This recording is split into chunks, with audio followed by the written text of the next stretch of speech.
So 21ನೇ ಶ್ಲೋಕದಲ್ಲಿ ಏನು ಹೇಳ್ತಾರೆ ಅಂದರೆ, your goodness as perfection you yourself can show the super soul personality about because you are present at the plenary portion of word.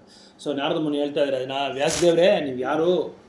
ಭಗವಂತನ ಅಂಶ ನೀವು, ಕಲಾ, ನೀವು ಭಗವಂತನ ಸ್ವಾಂಶ, ಅವರ ಒಂದು ಅಂಗ ನೀವು, ಅವರ ಒಂದು ವಿಸ್ತರಣೆ ನೀವು.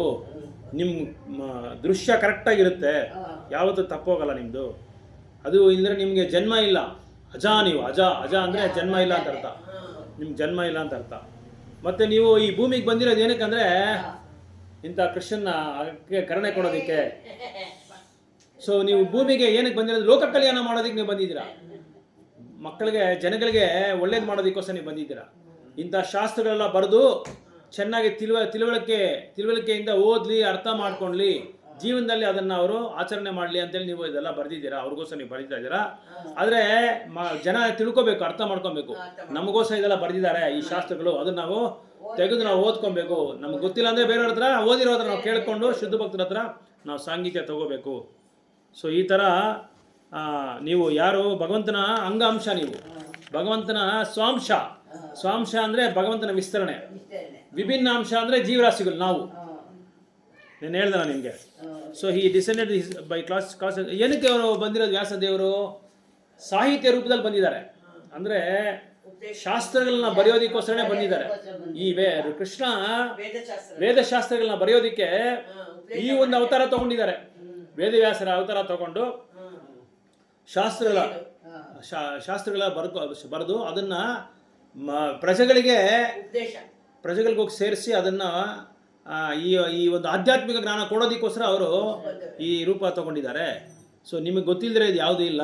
ಆದ್ರೇನು ನೀವು ನನ್ನ ಗುರುವಾಗಿ ಸ್ವೀಕಾರ ಮಾಡಿಕೊಂಡು ನೀವು ನನ್ನ ಉಪದೇಶ ಕೇಳ್ತಾ ಇದ್ದೀರಾ, ನೀವೆಂಥ ಮಹಾನುಭಾವರು ನೀವು ಅಂತ ಹೇಳ್ತಾ ಇದ್ದಾರೆ. ನೀವು ಇದೆಲ್ಲ ವೇದಗಳೆಲ್ಲ ನೀವು ಬರೆದ್ರಿ, ಆದರೆ ನೀವು ಭಗವಂತನ ನೀವು ಗುಣಗಾನ ಮಾಡಿಲ್ಲ. ನೀವು ಗುಣಗಾನ ಮಾಡಬೇಕು ಅಂತ ಆ ಒಂದು ನಾರದ ಮುನಿ ಹೇಳ್ತಾರೆ. ಸೊ ಎಲ್ಲ ಜೀವರಾಶಿಗಳು ಭಗವಂತನ ಅಂಶ.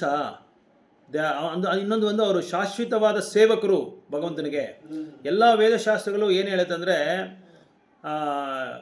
ಈ ಶಾಸ್ತ್ರಗಳನ್ನ ಬರೆಯೋದು ಬಂದು ಬದ್ಧಾತ್ಮಗಳಿಗೋಸ್ಕರನೇ, ಬದ್ಧಾತ್ಮಗಳನ್ನ ಬಿಡುಗಡೆ ಮಾಡೋಕ್ಕೆ, ಈ ಭೌತಿಕ ಬಂಧನದಿಂದ, ಈ ಕಷ್ಟದಿಂದ ಬಿಡುಗಡೆ ಮಾಡಿ ಅವ್ರನ್ನ ಭಗವಂತನ ಹತ್ರ ಕಳಿಸೋದಕ್ಕೇ ನೀವು ಇಷ್ಟು ಕಷ್ಟಪಡ್ತಾ ಇದ್ದೀರಾ. ಈ ವೇದಶಾಸ್ತ್ರಗಳೆಲ್ಲ ಬರೆದಿರೋದು ಅದಕ್ಕೆ. ನೀವು ನಾರದ ಮುನಿ ಹೇಳ್ತಾ ಇದ್ದಾರೆ, spiritual master Srila Vyasadeva is not at all independent on spiritual master because ನೀವು ನನ್ನ ಮೇಲೆ ಆಧಾರ ಪಡೋ ಅವಶ್ಯಕತೆ ಏನಿಲ್ಲ. ನಿಮಗೆಲ್ಲ ಗೊತ್ತಿದೆ. ಆದರೆ ನೀವೇನು ಮಾಡಿದ್ದೀರಾ? ನಾನು ಬಂದಿದ್ದೀನಿ ಅಂತ ನನ್ನ ಹತ್ರ ನೀವು ಉಪದೇಶ ತೊಗೊತಾ ಇದ್ದೀರಾ. ನೀವು ಎಂಥ ಮಹಾನ್ ಭಾವರು ಅಂತ ಹೇಳ್ತಾ ಇದ್ದಾರೆ. ನಿಮ್ಗೆ ಗೊತ್ತಿದ್ರೆ ನೀವು ಪರಾಶ್ರಮಣಿ ಮಗ, ನೀವು ನಿಮ್ಗೆ ಗೊತ್ತಿರೋದೇನಿಲ್ಲ ನಿಮಗೆ. ಆದ್ರೂ ನೀವು ಇದು ವಿನಯದಿಂದ, ವಿನಯ ವಾತ್ಸಲ್ಯದಿಂದ ನೀವು ನನ್ನ ಹತ್ರ ಇದು ಉಪದೇಶ ಕೇಳಿಕೊಂಡು ನನ್ನ ತಪ್ಪೇನು ಅಂತ ಹೇಳಿ ನನ್ನ ತಪ್ಪು ಹೇಳುತ್ತೀನಿ, ನನಗೆ ತಿಳಿಸ್ಕೊಡಿ ಅಂತ ಹೇಳ್ಬಿಟ್ಟು ನೀವು ನನಗೆ ಭಗವಂತನ ಗುಣಗಾನ ಮಾಡು ಅಂತ ಹೇಳ್ತಾ ಇದ್ದೀರಾ ಅಂತ ಇಲ್ಲಿ ಹೇಳ್ತಾ ಇದ್ದಾರೆ. ಅದಕ್ಕೆ ರಾಮ, ಕೃಷ್ಣ, ಚೈತನ್ಯ ಮಹಾಪ್ರಭು ಎಲ್ಲರೂ ಗುರುವಿನ ಸ್ವೀಕಾರ ಮಾಡಿಕೊಂಡ್ರು. ಆಧ್ಯಾತ್ಮಿಕ ಗುರುನ ಸ್ವೀಕಾರ ಮಾಡಿಕೊಂಡ್ರು ಅವರೇ, ಭಗವಂತನೇ. ಅಂದರೆ ಏನರ್ಥ ಅಂದರೆ ಭಗವಂತನೇ ಗುರುನ ಸ್ವೀಕಾರ ಮಾಡ್ಕೊಳೋ ಒಂದು ಮಾಡ್ಕೊಂಡಿದ್ದಾರೆ. ಬಟ್ ನಾವೇನು ಮಾಡ್ಬೇಕು? ನಾವು ಗುರುನ ಸ್ವೀಕಾರ ಮಾಡ್ಕೊಬೇಕು. ಆಧ್ಯಾತ್ಮಿಕ ಗುರುನ, ಪ್ರಾಮಾಣಿಕ ಗುರುನ ನಾವು ಸ್ವೀಕಾರ ಮಾಡ್ಕೊಳ್ಳೇಬೇಕು ಅಂತ ತೋರಿಸ್ಕೊಡೋದಕ್ಕೆ ನಮಗೆ ಅವ್ರು ಗುರುನ ಸ್ವೀಕಾರ ಮಾಡ್ಕೊಂಡ್ರು. ಅವ್ರಿಗೇನು ಗುರು ಅವಶ್ಯಕತೆ ಇಲ್ಲ. ಭಗವಂತನಿಗೆ ಗುರು ಬೇಕು ಅಂದ್ರೆ ನಮಗೂ ಬೇಕು ಅಂತ ಹೇಳೋ ಅರ್ಥ ಅಲ್ಲ. ಅವ್ರು ತೋರಿಸ್ಕೊಟ್ರು, ಅರ್ಥ ಮಾಡಿಸ್ಕೊಟ್ರು ನಮ್ಗೆ. ನಾವೇ ಗುರುನ ಸ್ವೀಕಾರ ಮಾಡ್ಕೊಂಡಿದ್ದೀರಿ, ನೀವು ಎಂತ ನೀವು ಗುರುನ ಸ್ವೀಕಾರ ಮಾಡ್ಕೊಳ್ಳಿ ಅಂತ ಹೇಳ ತೋರಿಸ್ಕೊಡೋದಕ್ಕೆ ಆ ಥರ ಮಾಡಿದ್ರು. ಅದಕ್ಕೆ ಟ್ರಾನ್ಸೆಂಡೆಂಟಲ್ ಅಂತ ದೇವರ್ ಕಾಗ್ನಿಸೆಂಟ್ ಆಫ್ ಆಲ್ ನಾಲೆಜ್. ಯಾಕಂದರೆ ಅವ್ರಿಗೆಲ್ಲ ಅರಿವು ಗೊತ್ತು, ಎಲ್ಲ ಜ್ಞಾನ ಇದೆ, ಆಧ್ಯಾತ್ಮಿಕ ಜ್ಞಾನ ಅವ್ರಿಗಿದೆ. ಸೊ ಇದು in order to direct people in general to the lotus feet of lord Krishna, he himself in incarnation Vyasadeva is really needing transcendental path. So ಅವರೇ ಬಂದರು, ಕೃಷ್ಣನೇ ಬಂದರು ಭಗವಂತನಿಗೆ, ಮಕ್ಕಳಿಗೆಲ್ಲ, ಜನಗಳಿಗೆಲ್ಲ ತೋರಿಸ್ಕೊಡೋದಕ್ಕೆ, ಆಧ್ಯಾತ್ಮಿಕ ಜ್ಞಾನ ಕೊಟ್ಟು ಶಾಸ್ತ್ರಜ್ಞಾನ ಕೊಡೋದಕ್ಕೋಸ್ಕರನೇ ಅವರೇ ಬಂದರು. ಅದಕ್ಕೆ 22ನೇ ಶ್ಲೋಕದಲ್ಲಿ ಏನು ಹೇಳ್ತಾ ಇದ್ದಾರೆ ಅಂದರೆ, human intellect is developed for advancement of learning in arts, science, philosophy, physics, chemistry, psychology, economics, politics. By culture of such knowledge, the human society can attain perfection of life. This perfection of life ends in the realization of the supreme being, Vishnu. So ನೀವೇನೇ ಓದಿರ್ಬೋದು, ನೀವು ಭೌತಿಕ ವಿದ್ಯೆಗಳು, ಭೌತಿಕ ಡಿಗ್ರಿಗಳೆಲ್ಲ ನೀವು ಪಡೆದಿರ್ಬೋದು. ಆರ್ಟ್ಸಲ್ಲಿ, ವಿಜ್ಞಾನದಲ್ಲಿ, ಸಿದ್ಧಾಂತದಲ್ಲಿ, ಫಿಸಿಕ್ಸಲ್ಲಿ, ಕೆಮಿಸ್ಟ್ರಿನಲ್ಲಿ, psychology, economics, ರಾಜಕೀಯದಲ್ಲಿ ಎಲ್ಲದರಲ್ಲಿ ನಿಮಗೆ ಒಳ್ಳೆ ಜ್ಞಾನ ಇರ್ಬೋದು. ಆದರೆ ವಿಷ್ಣು ಬಗ್ಗೆ ನೀವು ತಿಳ್ಕೊಂಡೇ ಇದ್ದರೆ ಅದೆಲ್ಲ ಶೂನ್ಯ, ವ್ಯರ್ಥ, ಅದು ವ್ಯರ್ಥ ಆಗ್ಬಿಡುತ್ತೆ ಅಂತ ಹೇಳ್ತಾ ಇದ್ದಾರೆ.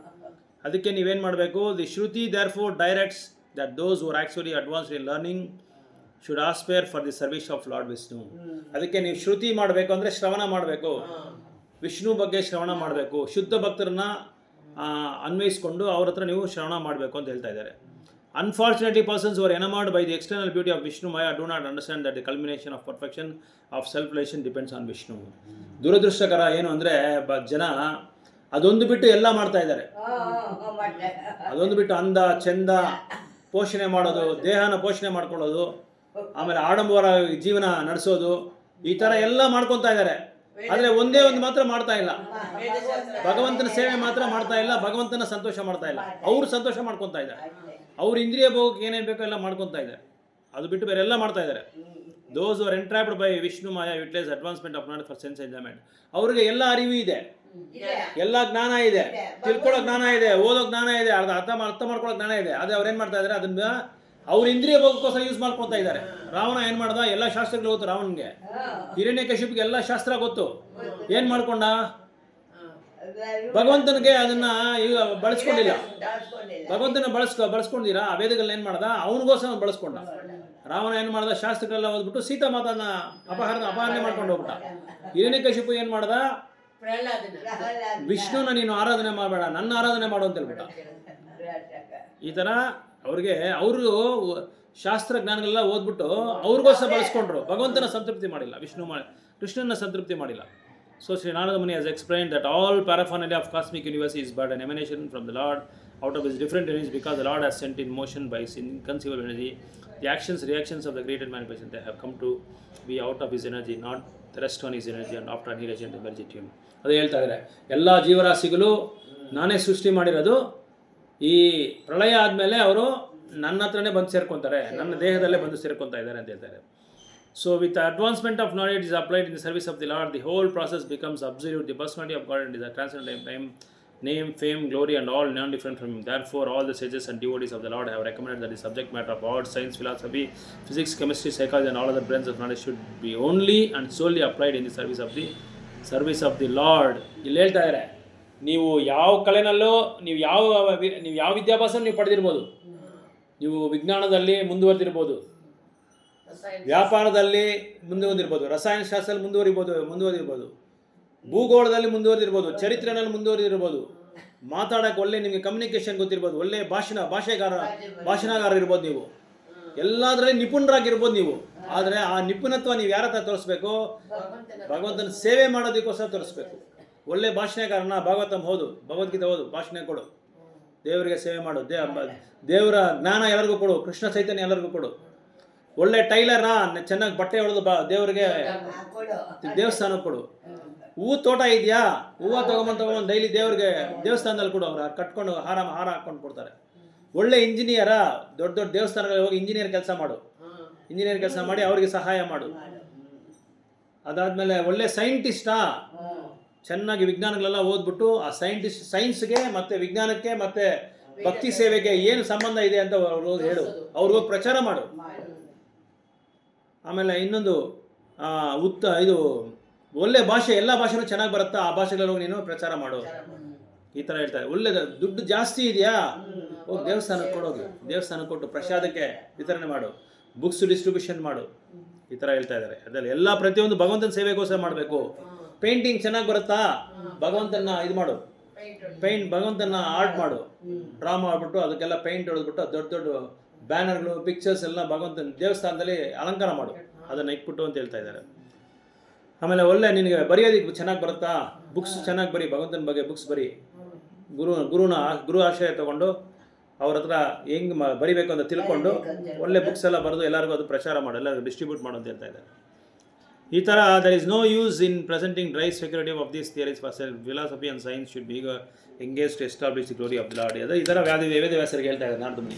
ಪ್ರತಿಯೊಂದು ನಿನ್ನ ನಿಪುಣತ್ವನೂ ಏನು ಭಗವಂತನ ಸೇವೆನಲ್ಲಿ ನೀನು ತೋರಿಸ್ಬೇಕು, ಬೇರೆದಕ್ಕೋಸ್ಕರ ತೋರಿಸ್ಬಾರ್ದು ಅಂತ ಹೇಳ್ತಾ ಇದ್ದಾರೆ.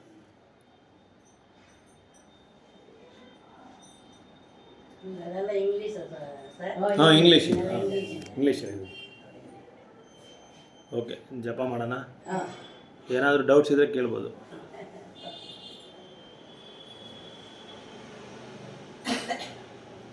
ಪ್ರಭುಪಾದ ಅದೇ ಹೇಳ್ತಾರೆ, ನಮ್ಮ ಮುಖ್ಯವಾದ ವ್ಯಾಪಾರ ಏನು ಅಂದರೆ ಭಗವಂತನ ಸೇವೆ ಮಾಡೋದೇ ನಮ್ಮ ಮುಖ್ಯ. ಭಗವಂತನ ನಾಮ ಹೇಳೋದು, ಭಗವಂತನ ಬಗ್ಗೆ ತಿಳ್ಕೊಳ್ಳೋದು, ಅವ್ರ ಲೀಲೆಗಳ ಬಗ್ಗೆ ಜ್ಞಾಪಕ ಇಟ್ಕೊಳ್ಳೋದು, ಇದೇ ನಮ್ಮ ವ್ಯಾಪಾರ, ಮೈನ್ ವ್ಯಾಪಾರ ಅಂತ ಹೇಳ್ತಾರೆ.